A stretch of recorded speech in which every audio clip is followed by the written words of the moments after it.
class warfare the only resort to right-wing doom? It's Worth It: How to Talk to Your Right-Wing Relatives, Friends, and Neighbors, and Other Books, written by Egberto Willis.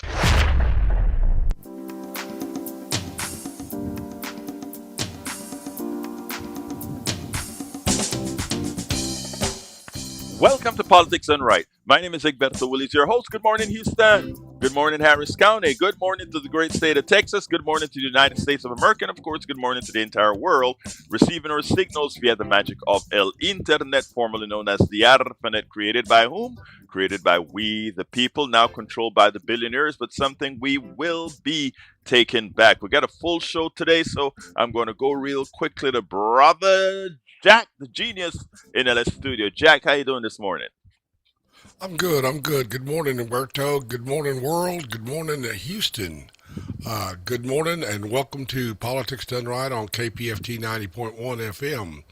Thom Hartmann explains how the Supreme Court and corporate power systematically dismantled the American dream. Washington revised the Monroe Doctrine with an outrageous celebration of American domination, while voters continue rejecting establishment-approved candidates and elevating progressives prepared to fight for working people. These stories share one unmistakable lesson: democracy survives only when ordinary people challenge concentrated power. Yes, we Absolutely must. so. Yes. Anything you got for me, Jack? No, it's just that this is one of my favorite topics: corporate power and its grip on the American society and the world, Yes, and sir. how we have to start pushing back on it. And we will. Well, look, I'm going to go ahead and start Thom Hartmann right away because, again, it's a long show and let's get busy, all right? Roger that. Well, folks, welcome to another edition of Politics Done Right on Egberto Off the Record. Today, as usual, we have a very special guest. Joining us today is the legendary progressive radio host and best-selling author and fearless truth teller, Thom Hartmann. We'll discuss the state of American politics, the pivotal 2026 midterms, and his urgent new book, Who Killed the American Dream? Thom, welcome to the program. How you doing today, my dear brother? Thank you, Egberto. It's great to see you. Well, As who always. killed the American Thanks for inviting dream? Say Well, what? all the time, man, all the time. Who killed the American dream? The Supreme Court. Short answer. The short answer is the Supreme Court. Anyway, Thom, look, it's an honor to have you here. Like I tell you, you are progressive media. You are the one who have carried this mantra for a very long time, and I know our audience is going to appreciate that. You know, we're speaking to the man today. How are you doing today, and how are you been? Fine. Yeah. Yeah. Still alive, still kicking. Well, that's the name of the game, right? You're still doing your show. You're still doing everything. Anyway, folks, tell me about. Let's start out before we get into the politics. Let's start about a little bit about this new book that you've written. This is another book in the series of books that you've done. Yeah, this is a standalone book. It's not part of the Hidden History series, but it's back in 2002. I was digging around a law library in Vermont, the Supreme Court Law Library, and got the original 1888 printed edition of the Supreme Court proceedings from 1886. Because I wanted to write I was working on a book called Unequal Protection about the 14th Amendment. And according to everything I'd read at that point, in 1886, the Supreme Court said that the 14th Amendment, which says that all persons are entitled to equal rights under the law, due process, equal protection under the law, I think was the phrase. That included corporations, that persons designation included corporations. So I wanted to read the decision. And so the law librarian, a guy named Paul Donovan, helped me find it. He was a librarian and a lawyer, I think. And I read the entire decision, and nowhere did it say that corporations are persons. And I went back to Paul and I said, I'm not seeing this here. And he was like, oh, that's weird. And he read it and he was like, I don't see it either. And so he said, let's flip back to the preceding page. This is like a 150-year-old book. So we go to the page that precedes it, and there's this thing called a headnote, which is a summary written by the clerk of the court, which has absolutely no legal standing or legal power whatsoever. It's there basically for law students and, reporters and anybody who's looking for a good summary of the case. And I mean, these date back to John Marshall. And in that headnote, it says the court is of the opinion that the 14th Amendment applies to corporations as persons, and they're entitled to equal protection under the law. I'm paraphrasing, but it's said essentially that. And I'm like, whoa, we've based 150 years of law on this headnote, and it has no legal standing. And he's like, I'm just a librarian here. So I went down the street to a friend of mine who was a lawyer, and Jim Ritvo, and I said, what does this say to you? And I paid my 50 cents and got copies of the whole decision, and took it down to Jim. And he read it, and he's going, oh yeah. He said, you found one of these mistakes that happens every now and then throughout history. So I started digging into this, and I discovered two things. One, I wasn't the first person to discover this. Guy named J. Graham had back in 1954, and he wrote a book about it, but I don't think it sold more than 100 copies. It was kind of a minor thing. And in fact, when my book came out on equal protection in 2002, the first talk I gave was at the Lewis and Clark Law Library here in Portland. And, there were about 300 people in the room, and I said, and they were all either lawyers or law students or professors of law. And I said, please raise your hand if you know that in 1886, the Supreme Court ruled that corporations are person, and that became the foundation for Citizens United and everything else, and essentially the corporate takeover of America. And everybody raised their hand. I mean, that was the state of knowledge in 2002, even though J. Graham had discovered this, and he wasn't the only one. There were a few others. Are you telling me that Thom Hartmann, the progressive radio host, found out something that lawyers throughout America just let slide? Yeah. And I published a book called Unequal Protection, How Corporations Became Persons in 2002. But it was a real wonky book. It was a book that was written for lawyers as much as for anybody else. And in the years since then, in the 24 years since then, now in part because of my book, and also there are a few other people who wrote similar books around the same time. This is when Move to Amend was starting to take off, and I was really I knew those guys. I thought they were really great. Well, I was a part of the executive committee. In fact, we made I don't know if you realize it, I was an executive producer of the Legalized Democracy, and you appeared on it. And that was because I had written that book. Yeah. Because I kind of had this reputation as the guy who was, outing the Supreme Court.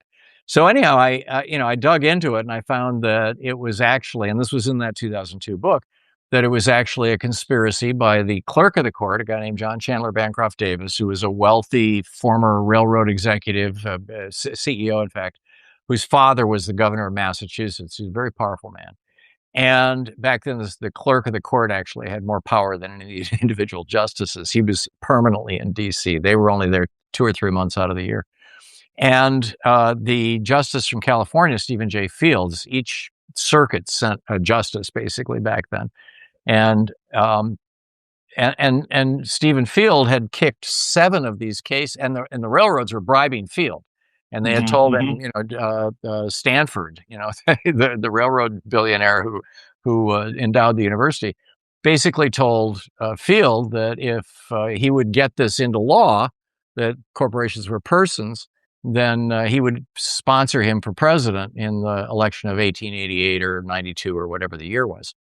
And we actually went back to I went down to the Stephen J. Field Library and the collection in the National Archives, and found this correspondence that nobody had looked at since maybe 1900, 1890. I mean, it was just covered with dust. It was just obvious that nobody had even looked at it. So I wrote all that up, but like I said, it didn't go very far other than to lawyers. And now if you ask, well, actually, I asked DuckDuckGo the other day, did the Supreme Court say that corporations are persons in 1886? And it said, yes, it did. Then I asked ChatGPT, and it said, no, it didn't. And it was a so ChatGPT got it right. It basically quoted me back to me. And So anyhow, I've been sitting on this for 23 years and wanting to rewrite this book so that the average person would find it interesting and readable, and so so Louise and I sat down, we took the original book apart, put it back together again, and just wrote this from scratch. Mhm. And it's written like a murder mystery. Who got killed? The American dream, the middle class. Who was the killer? Who was the trigger man? Well, the trigger man was Stephen J. Field. Who was the guy who hired the trigger man? Leland Sanford and John Chandler Bancroft Davis. And what do we do about it? What can we do about it now?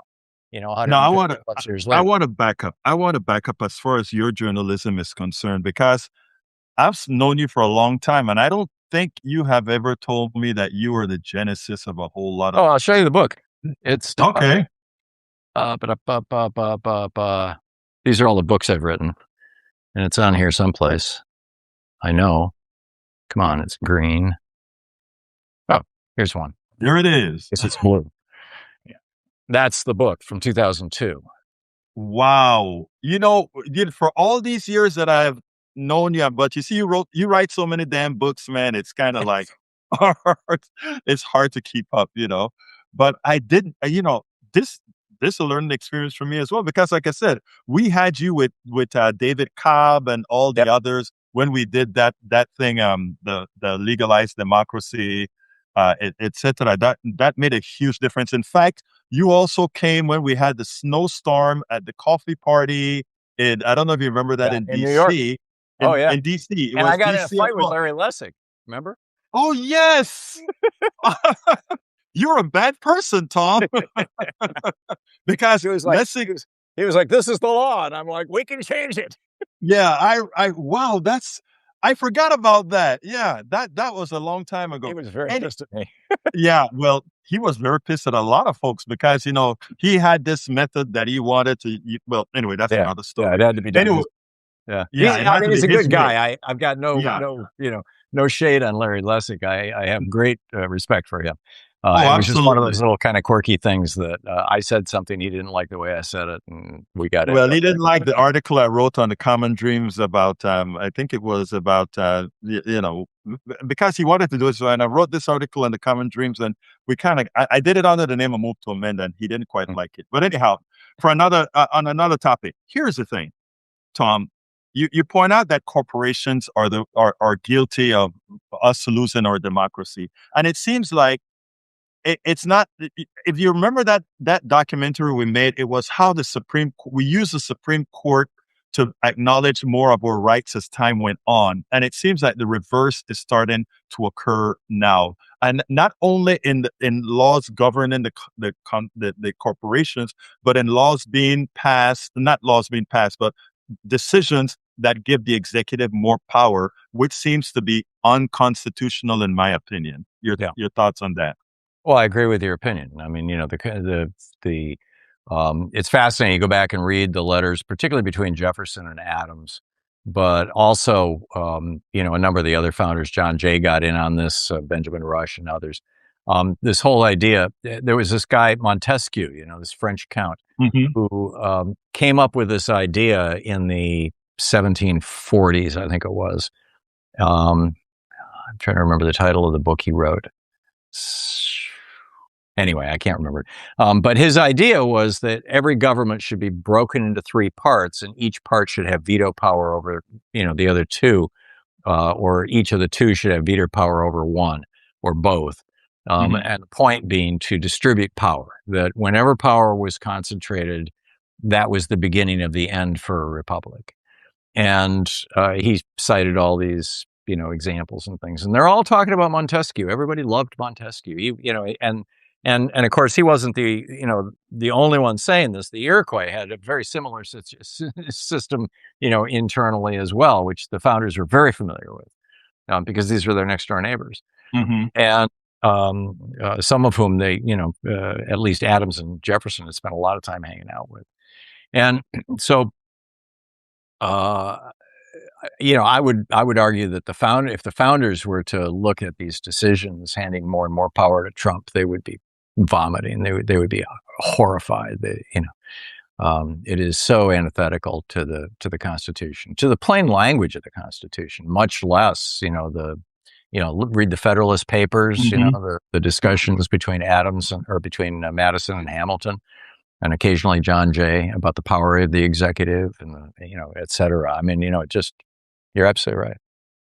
But let's go into where you think we're heading. And I don't want to get into the politics yet. I want to get into the Supreme Court. It seems to me like unless we're stuck in this cycle for a long time, unless we do something like expanding the Supreme Court. And I don't see any way around it unless you have some other opinion. Yeah, that's going to be, to do what? Are you talking about to reverse Citizens United? To revert not only Citizens, but a lot more. McCutcheon, Citizens United. Oh yeah, well, it's all fruit of the poisonous tree of right. Santa Clara County versus Southern Pacific Railroad, 1886. The easy way to do it, and I realize it's not easy, but is to pass a constitutional amendment. And people say, oh, we've got 27 constitutional amendments, and they takes forever, and average time is quack quack quack.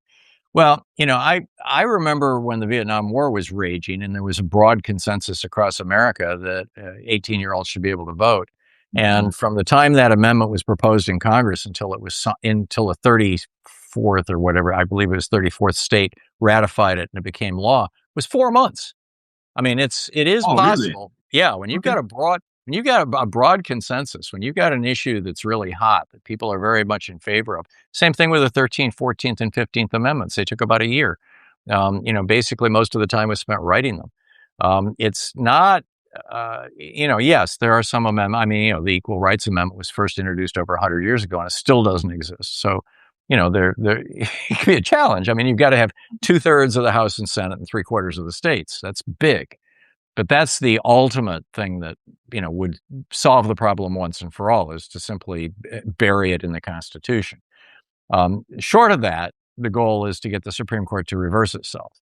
And you're right; it's going to take a compositional change in the court, and this is a project, a 60-year project by the billionaires. A successful one at that. Yeah, tremendously, between the Heritage Foundation and the what's his name, the guy who got a $1.4 billion. Oh yeah, I know who you mean. Yeah, the billionaire. Yeah, Leonard Leo's project. Yeah. So, And Franklin Roosevelt, I wrote about this. There's a whole chapter about this in my book, The Hidden History of the Supreme Court, that I thought was absolutely fascinating when I went back and really did a deep dive into the history.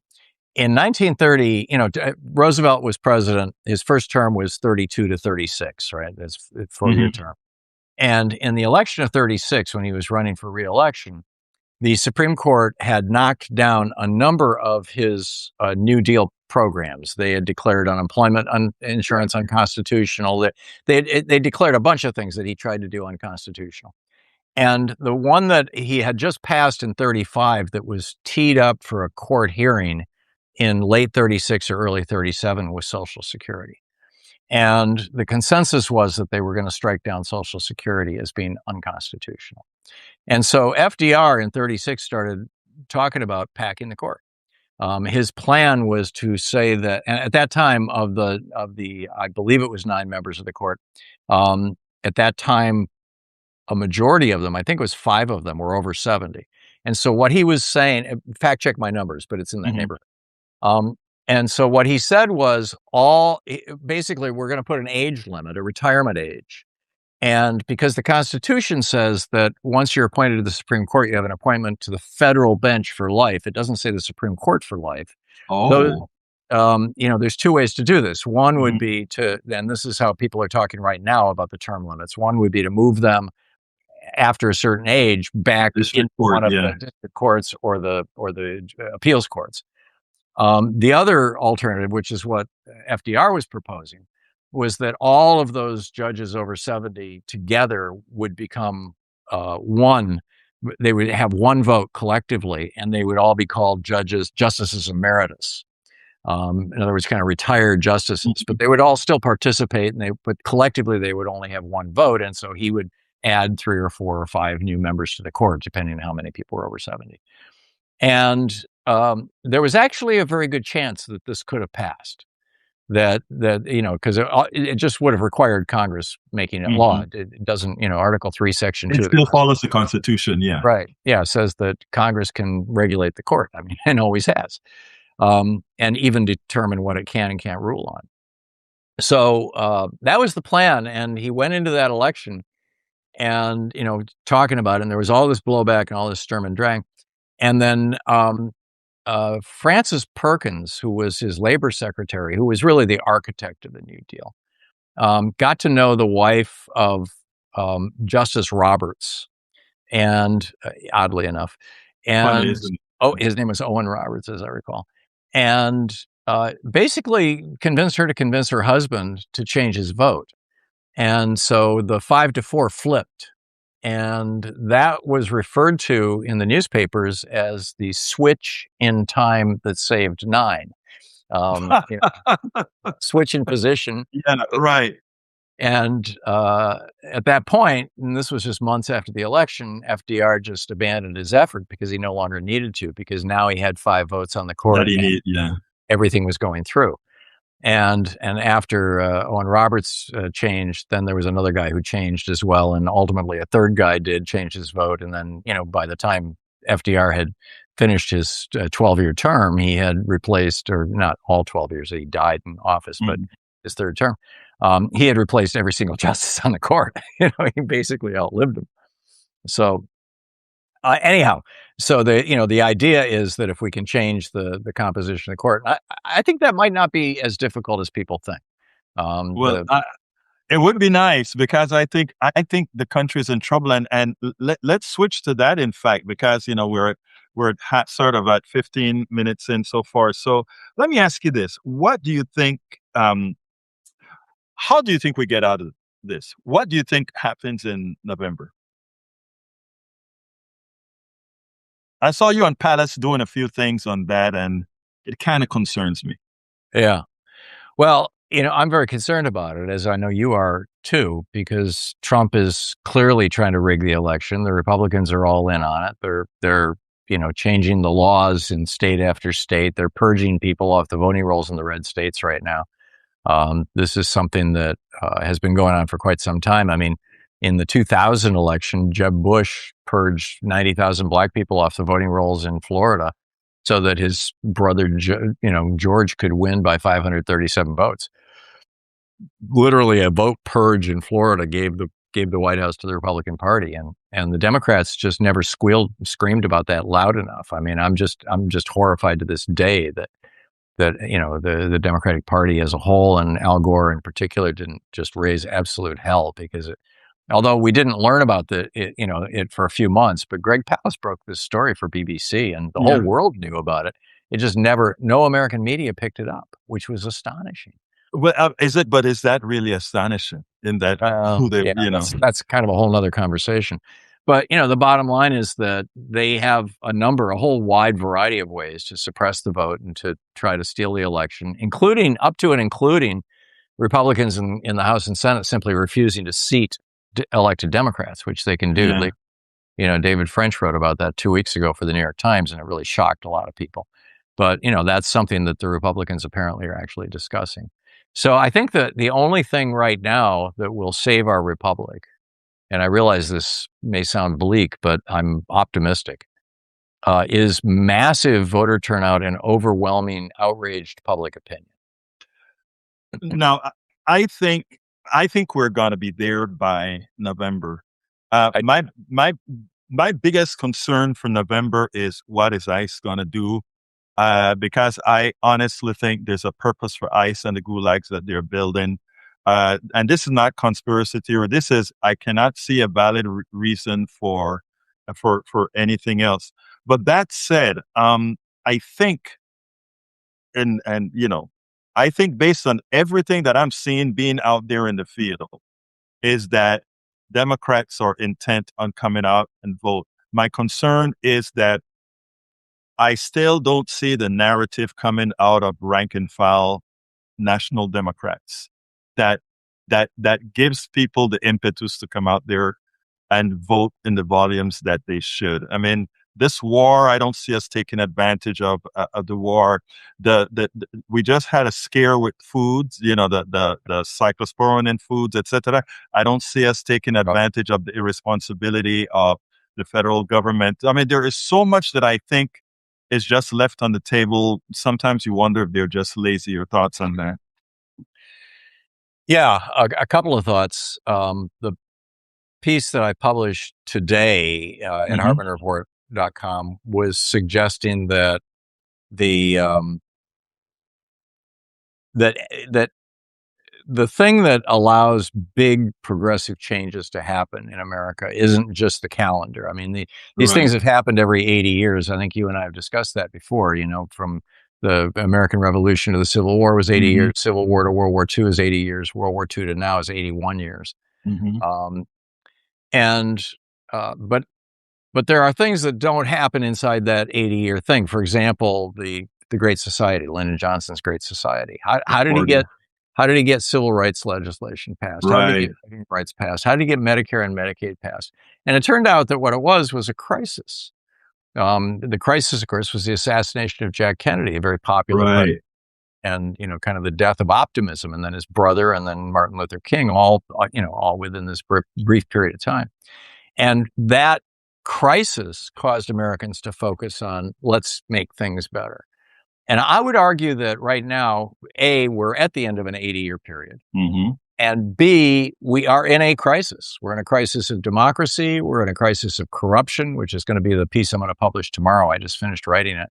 The Democrats' principal message, today's was Democrats should all be running on Medicare for all. I really believe that. I think big programs, I think the time is ripe for big programs, and people are sick and tired of, being sick and tired. But tomorrow it's going to be Democrats should run on corruption. I think we can do both, by the way. I agree with you 100%. And I've been pushing Medicare for all. I've had the Social Security Works, Lawson on, and all of these guys on. But let me tell you what's interesting. Something that was a shocker for me today, and this was from Bruce, one of our devoted listeners and supporters. I remember 4 years ago when he went on Social Security, he was paying $200 a month for the Medigap. And he said today, hey, Berto, well, my Medigap just came in and it's $1,000 a month now, plus the $200 that I'm paying for my regular Medicaid thing. And that's $1,200, Thom.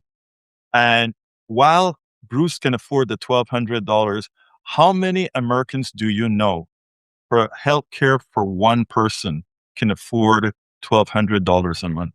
Yeah, no, it's a real serious problem. And I wrote a book about this, The Hidden History of America. Yes, I remember. And I still use your book as a default on an article that I wrote that's every time I get because there are a lot of times our callers would be, I know nothing about Medicare. I don't know nothing about it.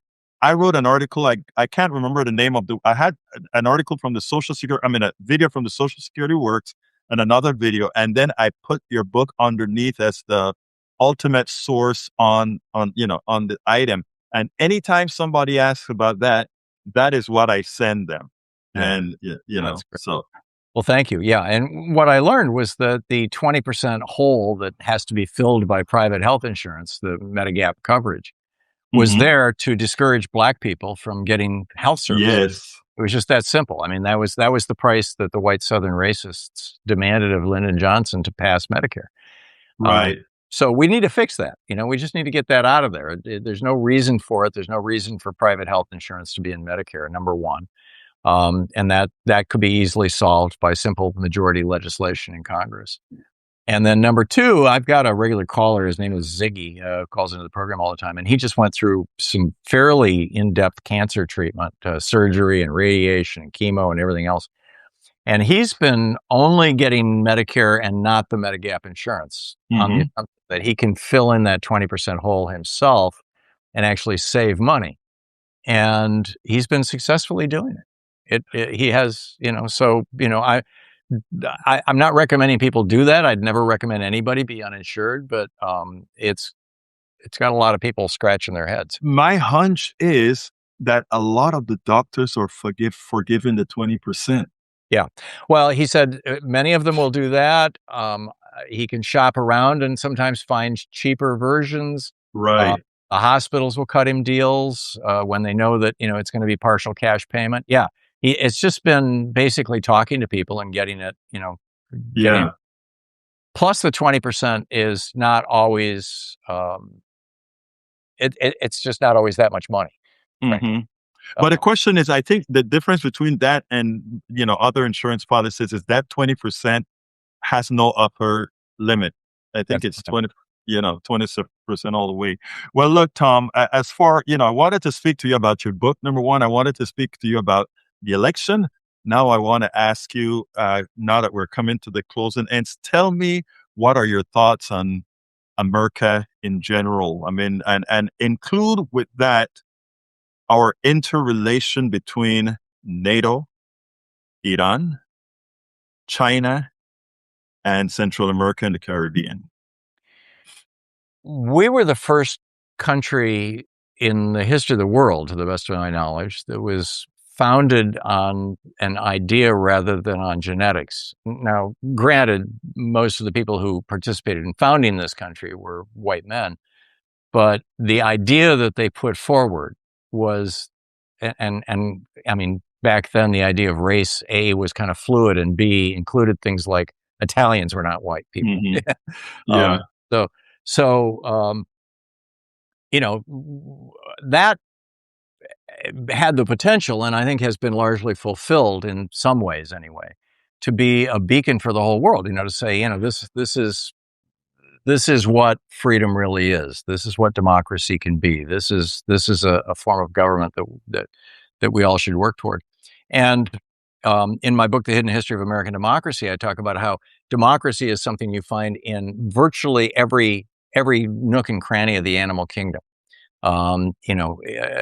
Particularly mammals, the democratic decision making. But it's true of fish, it's true of birds, it's true of mammals, it's true of ants, it's true of, it's just amazing.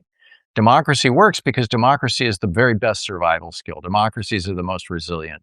The wisdom of the crowd is actually a real thing. And what we're doing right now is sacrificing that, on the altar of turning America into Russia. Donald Trump getting his, every 2 weeks since he was inaugurated, he's had an 1.5 or 2 hour phone call with Vladimir Putin. And I'm convinced that Putin is just walking him through step by step, all the way to turning America into Russia. And I think that we've reached the point where Americans are starting to figure that out, and they're ready to push back. And that's what we're going to see in November. I mean, we'll find out. If we succeed in taking the House and Senate, then I have a lot of optimism about the future of this country. And I think that the end of the whole conservative cycle is going to be dead, and we will be setting up a progressive cycle. The end of the progressive cycle would be dead. I mean, I needed to cut it there because there's a piece that I needed to cut out that can't be on public radio, and so you can listen to the entire interview. It's only about 2.5 minutes left.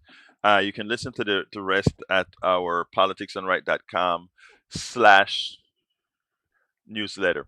Anyway, you notice I asked them about that full picture, our international interrelation, if you will. And something came out. Delia Ramirez came out with a piece recently. And by the way, our two professors are here. Welcome aboard, Jacqueline Campisi as well as LBW. Thank you guys for being here. I'll shout out the rest of the folks a little bit later. I have that little thing for all these teachers out here. Anyway, so what I want to do is play this piece that our government, our State Department released. Ramirez went ahead and put it out. I want you to listen to this, and then we'll talk a little bit more about it, because all of this ties in together. Let's go ahead and do that. It's 1823. The map of the Americas is being redrawn. Spain has spent centuries amassing a new world empire stretching from Patagonia to California. Now their grip was slipping fast. One by one, Spain's colonies are declaring independence. And back in Europe, the old empires are not taking it well.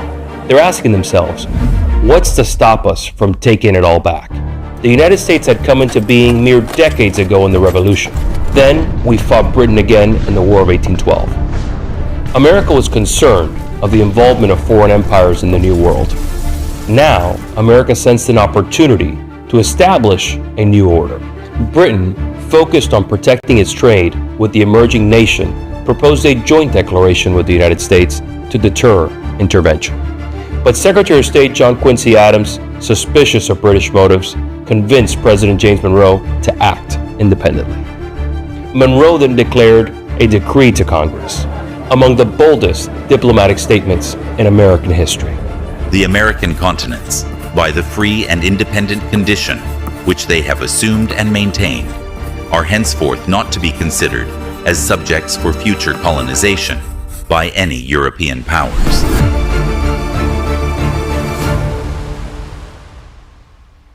The United States, still a young frontier nation, positioned itself as the preeminent power in the New World and set the stage for centuries of American foreign policy in our hemisphere.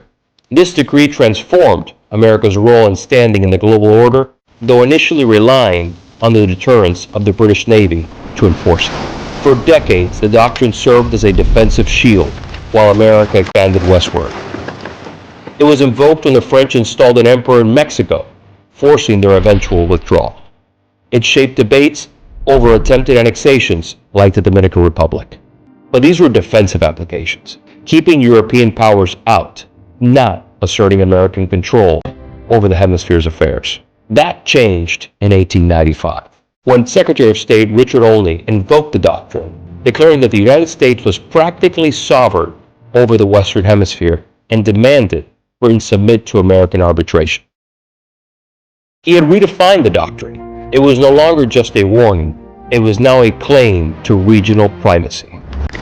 3 years later, war with Spain erupted, and when the smoke cleared, it transformed the hemisphere.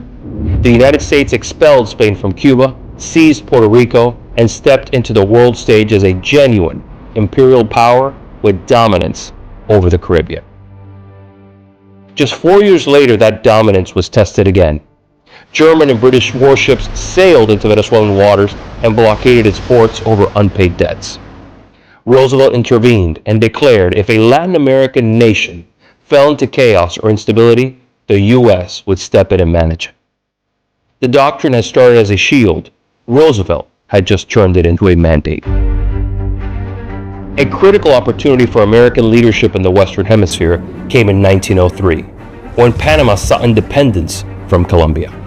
Both Europe and the U.S. had long wanted a canal in Central America, allowing ships to cross from the Atlantic to the Pacific. After a failed French attempt, the United States saw an opening in a region with shifting political dynamics. The U.S. backed Panamanian independence and secured a deal to construct, operate, and defend the Panama Canal. The waterway would go on to become the hemisphere's most critical artery for trade, a strategic asset for both world wars, and a testament to America's enduring leadership in the region.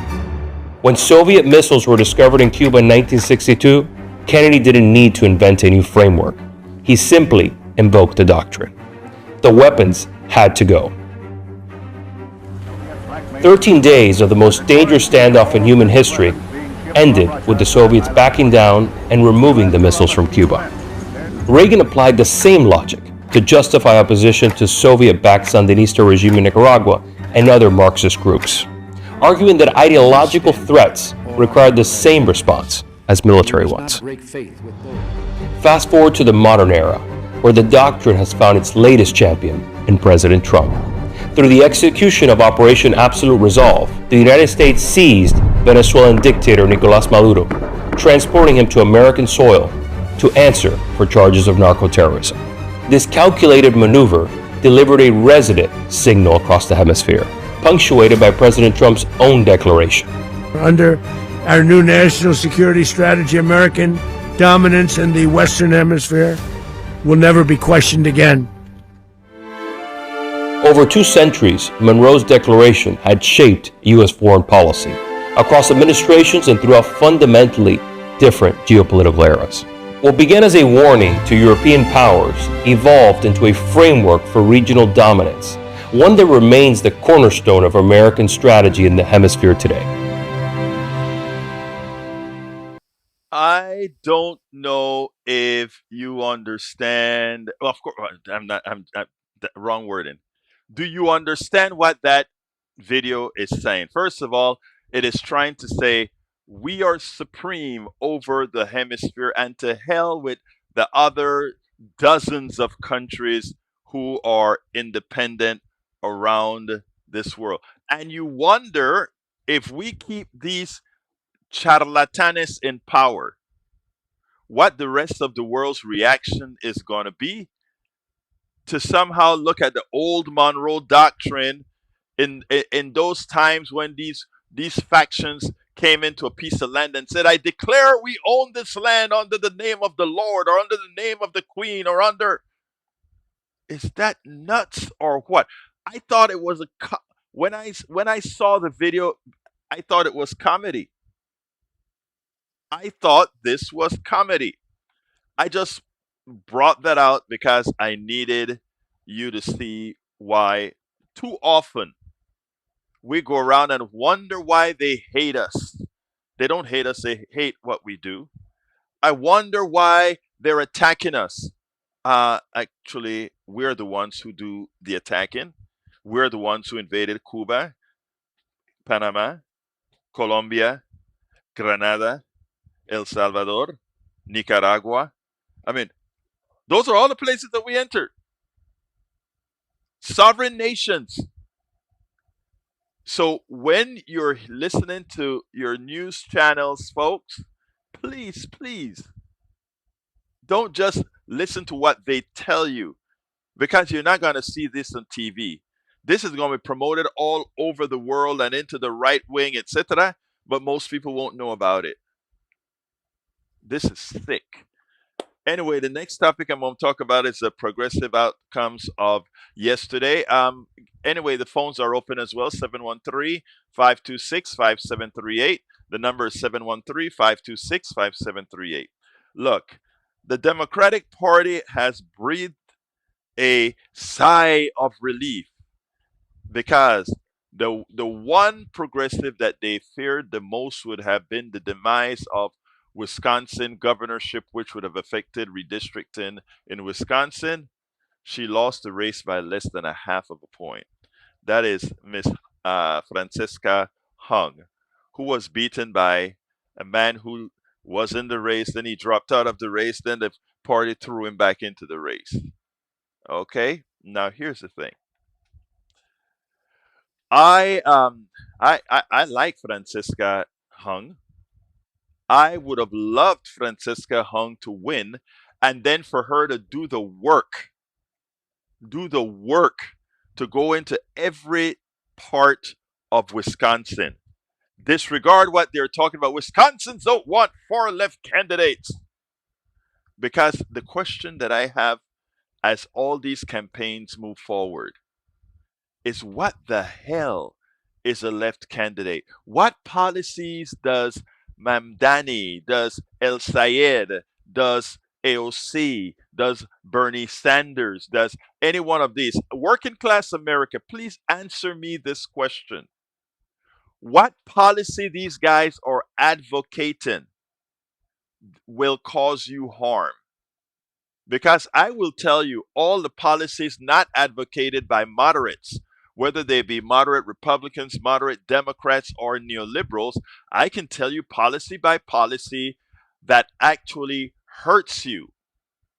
When they continue to allow private insurance in Medicare, including our Democratic brothers and sisters who believe in the private healthcare system, it materially hurts you. One of our callers a few days ago says, "Oh, I'm talking too much in ideological terms and not practical terms." So let me get practical. When my brother Bruce goes from paying $200 a month in health Medigap insurance to just under $1,000 a month in Medigap insurance, that is where neoliberal policy specifically harms those of us in the working class. You want another one? When you, and this one is going to be health again. When our sister LBW in the chat right now, when her deductible has gone to $8,700 a year, and her health insurance has increased by $150, that's a material impact of our policies, Republican and Democrat alike. When I mean Democrat, I mean neoliberal Democrat alike, that is taking money out of her family's well-being, their pocket, their sustenance, their future earnings, and taking it directly to an insurance company. When Medicare Advantage cost 20% more than Medicare traditional, and we also have traditional Medicare having a 20% that you have to pay for yourself. When that occurs, it tells you that the federal government has used their concerted efforts to transfer your hard-earned tax dollars to the rich people who run and control the insurance companies. Because imagine if we are paying Medicare Advantage 20% more than we're paying traditional Medicare, doesn't that tell you that we can kill Medicare Advantage and give 100% coverage for traditional Medicare? And by the way, Medicare has never been free. Open your paychecks. Look at your pay stubs. You pay every check you get. You pay 3% of that in Medicare tax. So if you worked for 50 years, if you have worked for 50 years, 3% of the 50 years of work that you do, I tell you what, that is a transfer of wealth from. So for those who are saying, oh, stop being ideological, spiel specifics, or this person on the right, the phones are not working at KPFT. Oh, I'm sorry to hear that. Jack, is that correct? The phones are not working? Apparently Patrick tried to call in. Jack, are you there? Let me do a test. All right, thank you, buddy. Jack is going to do a test on the phones. Anyway, guys, so here's what's important. It's a good thing I can keep talking and talking and talking because I didn't realize the phones were out. But here's the deal. Stop buying into the fallacy that DSA is too left, that AOC is too left, that Bernie is too left. And let's start doing critical thinking. They want to tell you that if we go for Medicare for all, people's taxes are going to go up. False. Who people pay the taxes is going to be different, but their taxes will go down. You want me to explain this? And this is what I wish more politicians would explain, as opposed to allowing the fallacies, the lies to cauterize into people's head. Let's use our sister LBW in the chat right now. Can LBW not have health insurance? No, she has to have health insurance. She has a daughter. She has a husband. That family, if somebody gets real sick, would be decimated without that. So therefore, that is something she has to have. She pays for it. That's a tax. The only difference is it's a tax going to rich people, the owners of these healthcare insurance companies, while the traditional Medicare is just that. So here's what I'm trying to say, people. When you don't have Medicare for all, you have to go out and buy your own private insurance. Your private insurance may cost you, let's say, $1,000 a month, more likely more. All right? Second, when you have Medicare all for all, you don't pay something called copay. You don't pay something called deductibles. All of that is included in us having Medicare for all. And Medicare for all is paid for with taxes. Right now, the Medicare tax is what, 3% or so? Let's raise that. But guess what? You won't have anymore. You won't have to pay a premium that's costing you 1,000 or more per month. You won't have to pay deductibles, which in the case of LBW is $8,700 before the insurance company pays anything. Which, if you add that into the price of the monthly insurance, it's huge. You won't have to pay co-pays, so no deductibles, no co-pays, and you just go to you just go to your doctor with a card, and it's paid for. It's not free because you have paid your taxes to the general fund. We have to start explaining these things in simple terms that Americans can understand. It's not free. And let's see. LVW says even if they double the Medicare tax to 6%, it have insurance. Yep, we help them go into bankruptcy. Yes, look, we have to take healthcare off people's back per se. So, folks, they're trying to scare you from the far left about the far left.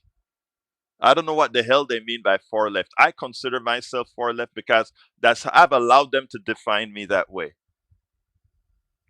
But the truth of Joe, the truth of the matter is the pharmacy is paid as well. The truth of the matter is there are a lot of things we can do in our healthcare system once we cut out the middleman, the PMBs, the pharmacy management boards.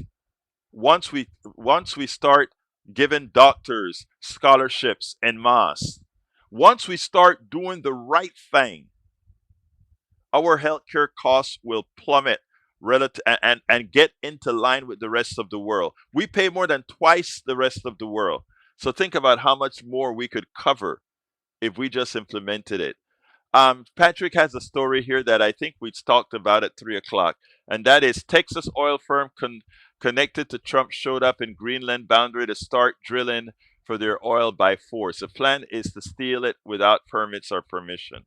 Here's the kicker on that story. I asked, I think it was Gemini. I don't think this one was Chat GPT. I had another fight with Chat GPT with Gemini, the AI, last night, and I said to that PBM, Pharmacy Benefits Manager. Thank you for correcting me, Cheryl. Now, here's the deal. I asked Gemini, guys, try to call now and see if Jack fixed it. I asked Gemini why is it that the mainstream media is not covering the private sector invasion of Greenland with a Trump-backed Texas company going in? And Gemini returned to me, that is not accurate. And the mainstream media cannot cover a story like that with words like Gemini. I mean, Gemini said they can't cover it with words like that. I said, why not? Isn't it isn't it a private invasion without? Then it comes back and it says maybe the reason the mainstream media is not covering it is because it's still in dispute with the Greenland government.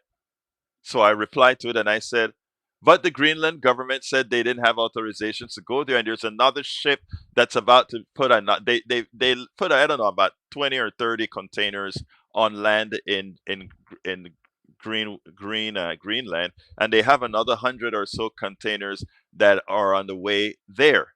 And then Gemini replies and it says, well, they're going under a contract that a British company had with Greenland as with rights to do that. And I replied, but isn't it true that since then that treaty they've passed a moratorium? And I started, I didn't do the interview with Chat GPT. I did it with Gemini. But what blew my mind is the bias that I had to fight Gemini to come out and point out that what that company was doing was absolutely illegal and wrong. And the only reason they did that is that they're daring Greenland to go ahead and do something to that American company to give Donald Trump an excuse, like they did in Panama to invade in 1989. In 1989, they created a false attack of a U.S. citizen at a bar in Panama City.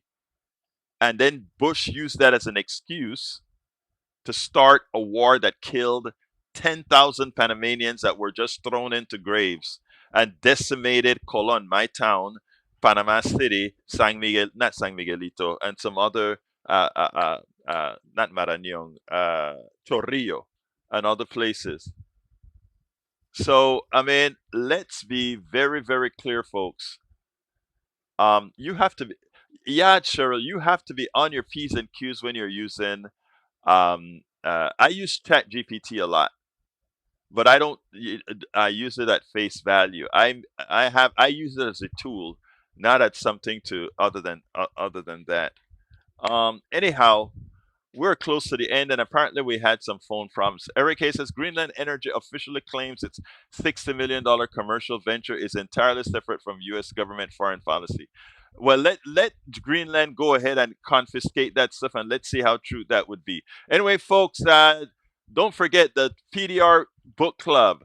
tinyurl.com/PDR Book Club is the sign up. It is August. It's the 30th of August.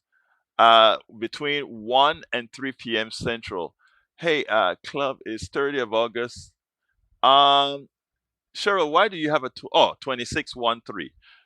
I was meaning this year, 2026. Okay, that was a little bit misleading for me. Okay. Anyway, folks, we are close to the end of the program, so let me throw it to Jack real quick. Well, I'm going to say that what they're doing is they're manipulating the people with money. They're making this one more expensive and this one less expensive to get you to move in the direction they want you to. Yes, sir. Anyway, folks, we're at the end of the show. Please remember the rest of the shows at politicsandright.com/newsletter, politicsandright.com/newsletter. You can email me directly, kpft@politicsandright.com, kpft@politicsandright.com. Love you all. My name is Egberto Willies. This is Politics and Right, and you guys know how I end this, baby. I am what? Out. Maybe offered buyout.